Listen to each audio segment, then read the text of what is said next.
Welcome to Beyond CX with Box Fusion. My name's Andy Stevens.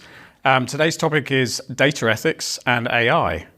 So with all of the conversation around CX being about AI and generative AI in particular, I thought today I would bring in a guest to help me get into the data ethics and what organizations should be thinking about in that space. So I'm delighted to welcome Caroline Carruthers. Hi, Andy. Welcome, Caroline. So before I start, I thought I'd ask ChatGPT about you. So I'm going to see what you think. Okay, let's go. By way of an introduction, Caroline Carruthers is an award-winning data expert and co-founder of the global data consultancy Carruthers & Jackson. She's recognised as one of the first women to take on the role of Chief Data Officer in the UK, having worked for Network Rail in this capacity. Carruthers has extensive experience across multiple industries, building data capabilities from the ground up and helping organisations realise the value of their data as an asset. As an author, Carruthers has written several best-selling books on data in organisations, including The Chief Data Officer's Playbook and Data-Driven Business Transformation. She now consults with public, private and charity sector organisations worldwide on maximising the potential of their data. It goes on, but how does that sound? How accurate is that? Despite being slightly cringy listening to yourself described like that, then I have to say the facts are accurate, so I'd give it 10 out of 10. Good. Okay, so we've proven that you can do this stuff well if you've got good data, I guess. But the topic today, data ethics. What would be your definition of data ethics? I think data ethics is just a part of a discipline of ethics overall. And ethics are merely a reflection of what we deem acceptable as a society. And I think I've seen so many people go for very convoluted definitions, and I think they just tie themselves up in knots. Okay, and when you get into, I guess, the age of AI or the world around us today, have you or would you change or amend the sort of way that you think about data ethics, or is it kind of just how it's always been? It's just another facet? I think it's how it's always been, but the importance is just ramping up all the time. When you've got something as powerful as AI resting on the ethics of the data that you're looking after, it's even more important that you get it right. And so what do you think some of the key concerns ethically are that organisations should be thinking about when it comes to AI?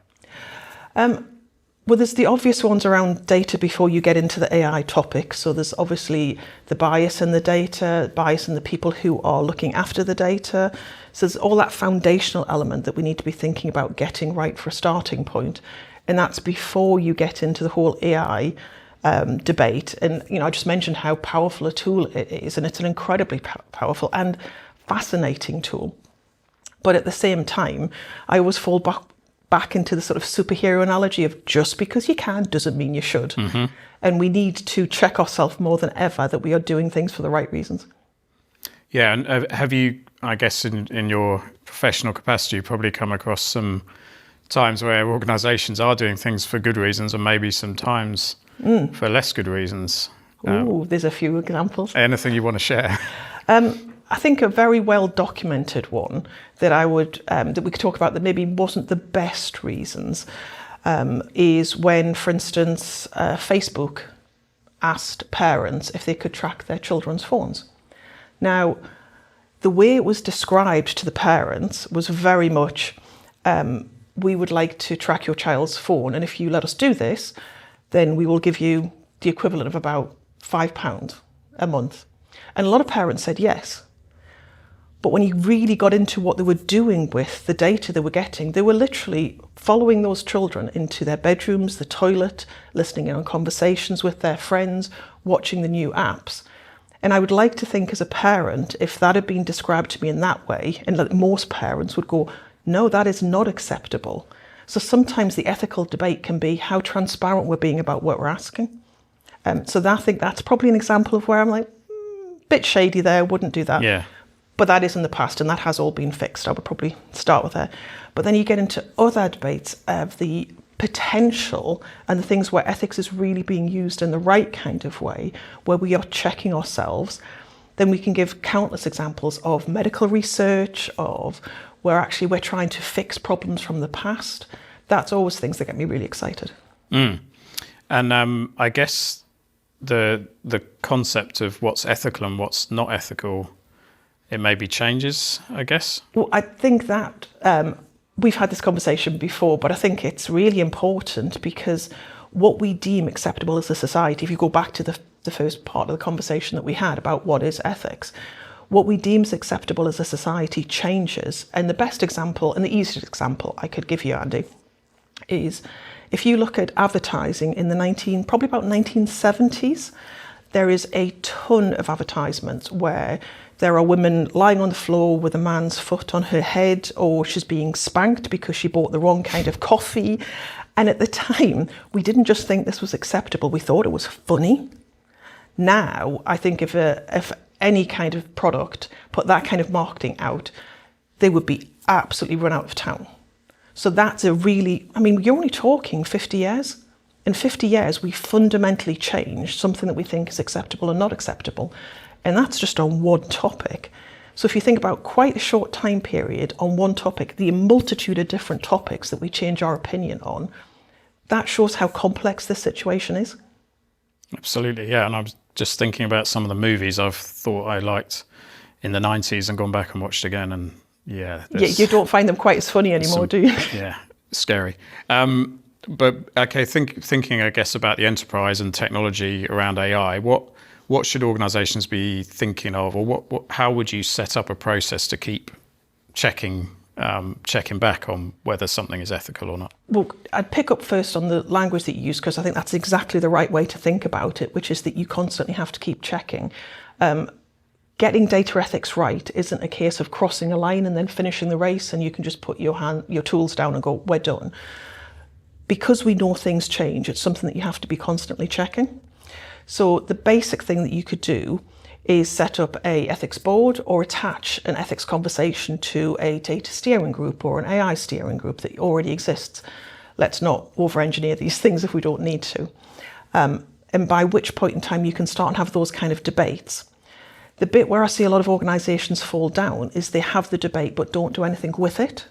So there has to be a factor where you look at what the problem is, what you're trying to get out of it. Are you convinced that you're happy that you've made the right course?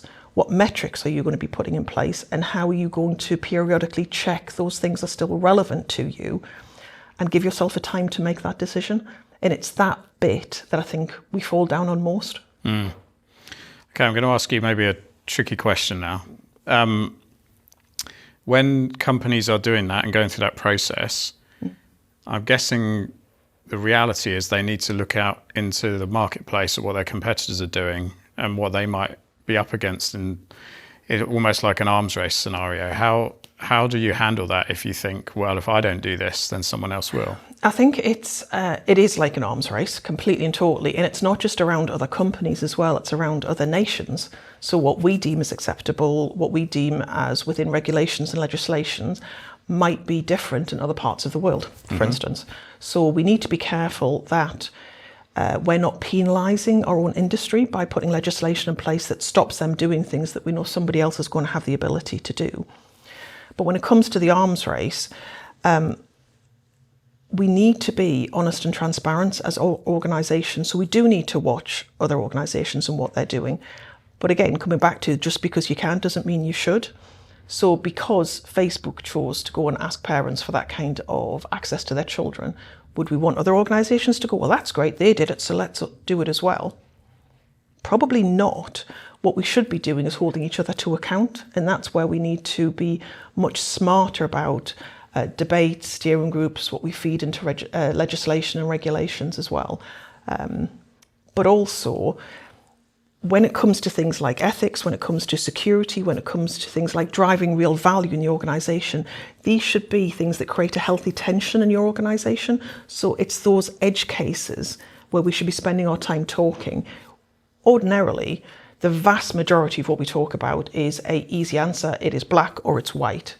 The time should be spent on that little veneer where we have to get the answer right. Does that make sense? It does, yeah. Now, I like to think I'm mostly an optimist. So when you talk about the Facebook scenario, I like to think that as society, we would hold organisations to account for things like that. And the way you've described it and the way it panned out, Yeah. that's had to be reversed. And I'd like to think that would be the case in most cases. Would you describe yourself as an optimist or a pessimist when it comes to sort of solving some of these difficult questions? I would describe myself as an eternal optimist because I think the potential of what we have in our hands is absolutely huge. If we take data and digital and technology and AI and treat it seriously and use it in a way that rather than it do our jobs for us, we stand on the top of it and it's a mountain for us to see further and do more and make better decisions with. If we can harness it, I think we can actually start and solve some of the world's biggest problems. Hear, hear. Thank you. That's all we've got time for today. We'll keep it bite-sized, but I really welcome the opportunity to have you back and speak to you again soon. And thanks for coming on, Caroline. Love to. Thank you. And thanks everyone for joining us on the latest of our Beyond CX series. Thank you.